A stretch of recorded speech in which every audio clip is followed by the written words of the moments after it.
తండ్రి అయిన దేవుని నుండియు ప్రభువైన యేసుక్రీస్తు నుండియు కృపయు సమాధానమును మీకు కలుగునుగాక.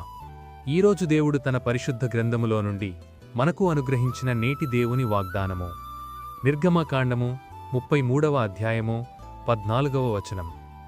నా సన్నిధి నీకు తోడుగా వచ్చును అని దేవుడు ఈరోజు మనతో మాట్లాడుతున్నాడు.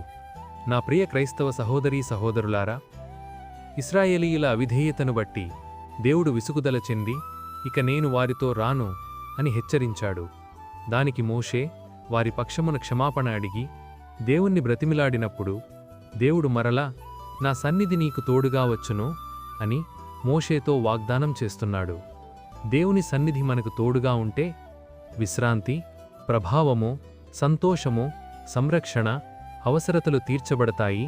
ఉల్లాసము, శత్రువుల చేతిలో నుండి రక్షణ, సమాధానము, ఘనతను నీవు పొందుకుంటావు.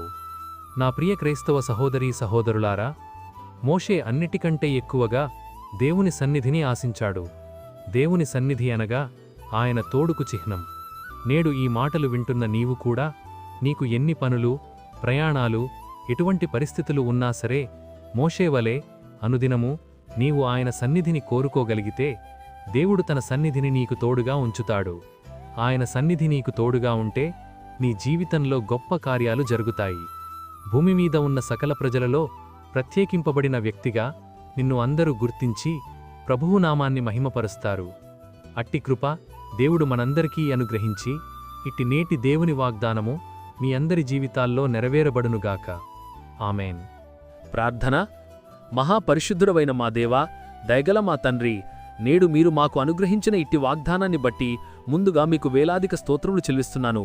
గడిచిన ఉదయకాలం మొదలుకొని నేటి ఈ ఉదయకాలము వరకు నీ కృపలో మమ్మును ఇంతవరకు కాచి కాపాడినందుకై, మమ్మును ఇంతవరకు సజీవుల లెక్కలో ఉంచినందుకై వేలాది స్తోత్రములు చెల్లిస్తున్నాను. ఈరోజు మేము చేయబోతున్న పనులన్నింటిలోనూ, మా రాకపోకల్లోనూ మీరు మాకు తోడుగా ఉండండి. ప్రతి విధమైన దుష్టుని బంధకాల నుండి మమ్మును విడిపించండి. ప్రతి విధమైన వ్యాధి, బాధ, బలహీనతల నుండి విడిపించి సంపూర్ణ స్వస్థత అనుగ్రహించమని ప్రార్థిస్తున్నాను. ప్రతి ఒక్కరి కుటుంబాల్లో ఆర్థిక ఇబ్బందుల నుండి లేవనెత్తి క్షేమాభివృద్ధిని దయచేయమని ప్రార్థిస్తున్నాను. ప్రతి ఒక్కరి జీవితాల్లో శాంతి, సమాధానం, నెమ్మది దయచేసి మీ కృపలో భద్రపరచమని నజరేయుడైన యేసయ్య నామములు ప్రార్థించి వేడుకొనుచున్నాను నా ప్రియ పరలోక పరమ తండ్రి. ఆమెన్. దేవుని కృప, ఆయన నిత్య సన్నిధి కాపుదల సదాకాలం మీకు తోడై నడిపించునుగాక. ఆమెన్. నా ప్రియ స్నేహితులారా, మీరు ఇంతవరకు మన ఛానల్ని సబ్స్క్రైబ్ చేసుకున్నట్లయితే దయచేసి మన ఛానల్ని సబ్స్క్రైబ్ చేసుకోవాల్సిందిగా ప్రభు పేరిట మీ అందరికీ ప్రేమపూర్వకంగా మనవి చేస్తున్నాను. దేవుడు మిమ్మల్ని దీవించునుగాక. ఆమెన్.